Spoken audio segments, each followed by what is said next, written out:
They have met angelic beings and reviewed their lives, all after they were legally dead, but they seemingly came back to tell about it. A GI was seriously wounded in battle.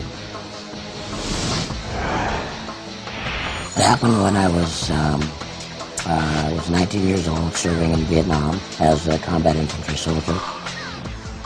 Vandenbush was hit in the right eye and vocal cords. He thought his life had come to an end. And I laid down, and the next thing I know, the war was gone. There was no more shooting, no more noise. And I was in this dark corridor, and I suddenly came into a bright white light. But he believes he wasn't destined to remain in the light. It was like, you have to go back because you have a higher purpose. So I turned, I was back in the dark corridor, and suddenly back, lying on the ground in the war zone. We're all going to die, it's inevitable.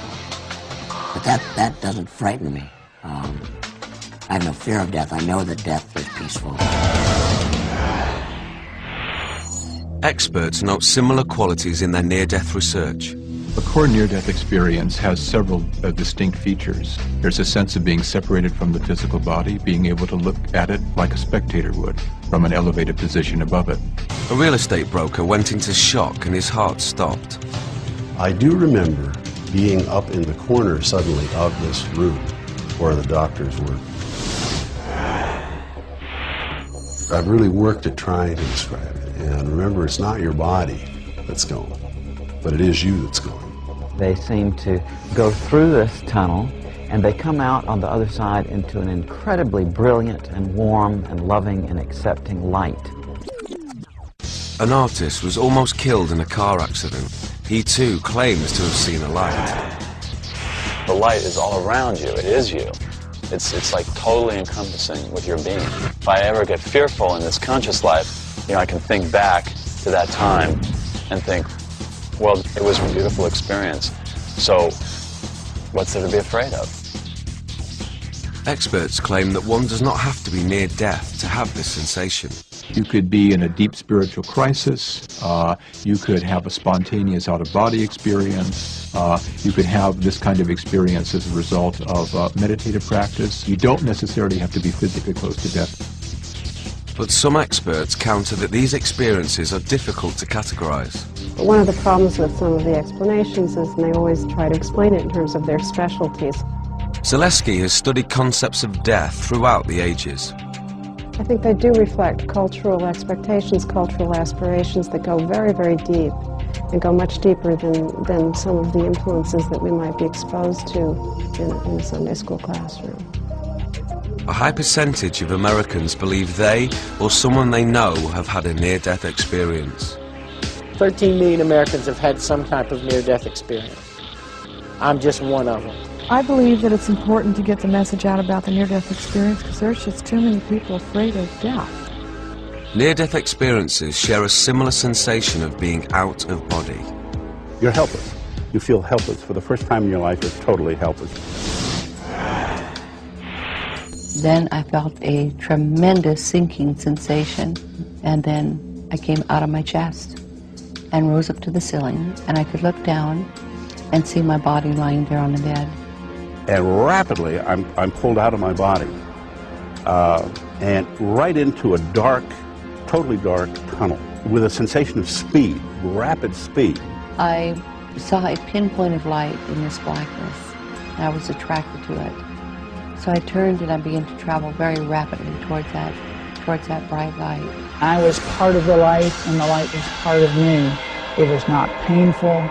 It was absolutely wonderful. Witnesses say it's a profound learning experience. And I was able to ask thousands of questions, millions of questions, and have every one of my questions answered. Then to my right came a being of light.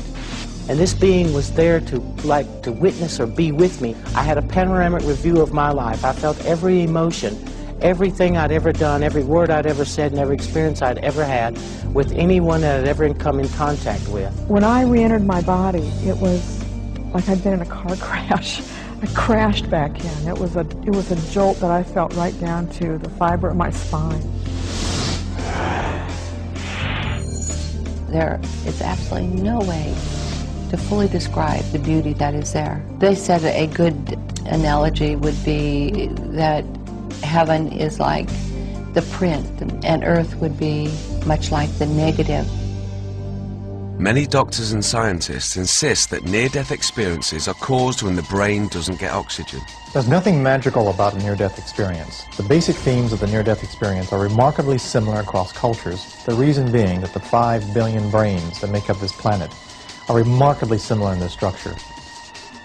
Dr. Persinger feels an NDE could be replicated artificially by subjecting the brain to low-level magnetic fields. If you stimulate the brain with a different kind of pattern, you make the person feel pleasurable, leaving their body. In fact, the most common experiences in the chamber are feeling detached, feeling floating, feeling as if there's a sense of a presence. For those who claim near-death experiences, scientific rationale comes up short.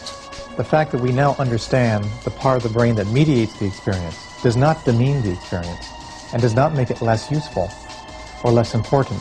There are things that happen in a near-death experience that have yet to be explained by the brain. Even though you might get a doctor to explain to me my body, they cannot explain to me my spirit.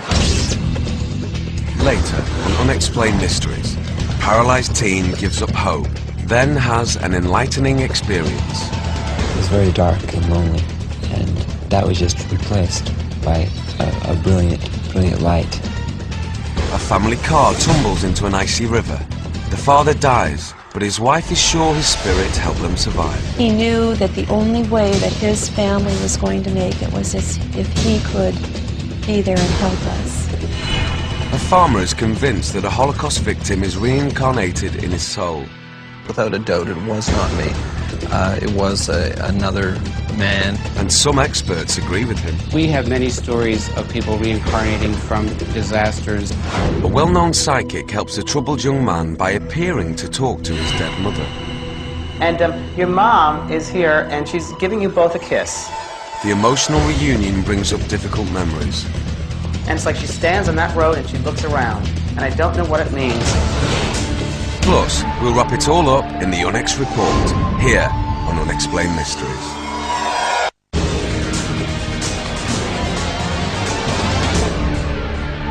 Unexplained Mysteries, Dead and Back Again. A near-death experience often leads to a new appreciation of life.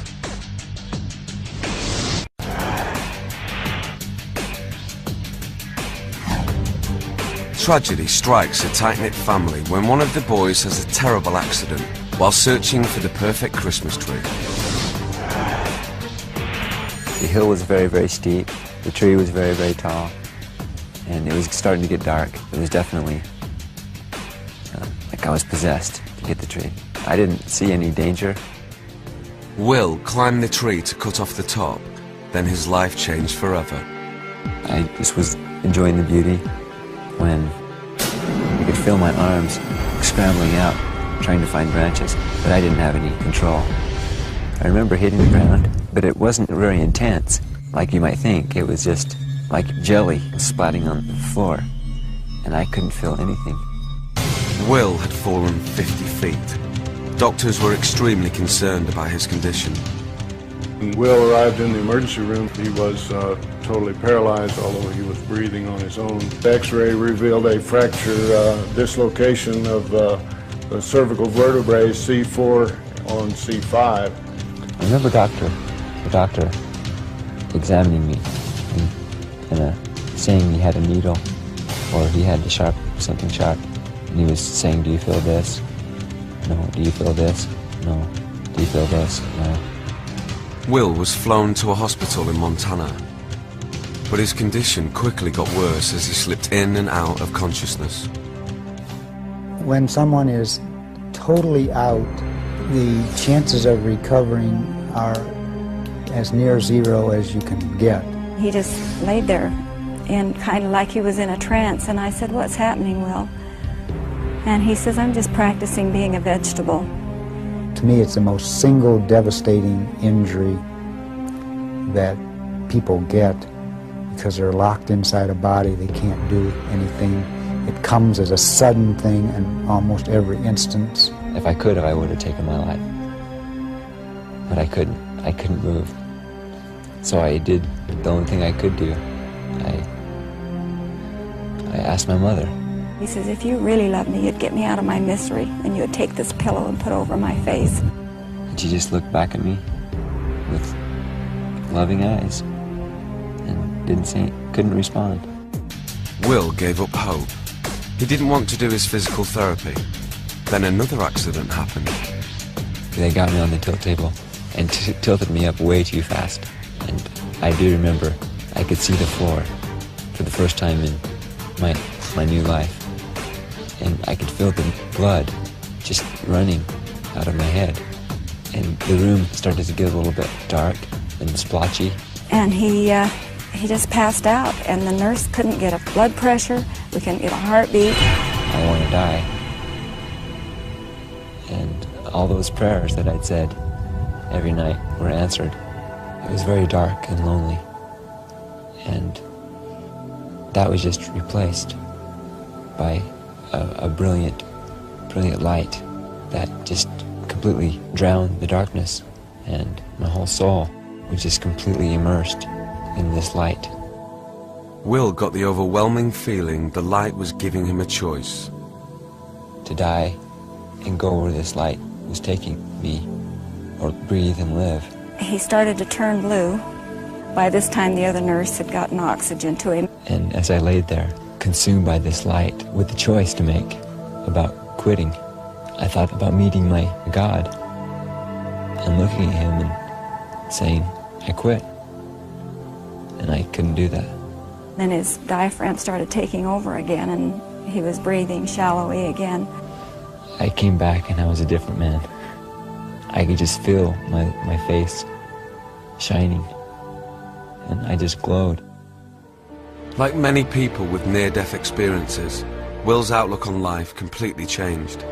I'm sure that there's something that occurs. I don't think we have any scientific explanation. Before the accident, William was very shy. After his experience, it was like the dam broke and his whole being came out, and we got to know William at that point. I was going to live my life.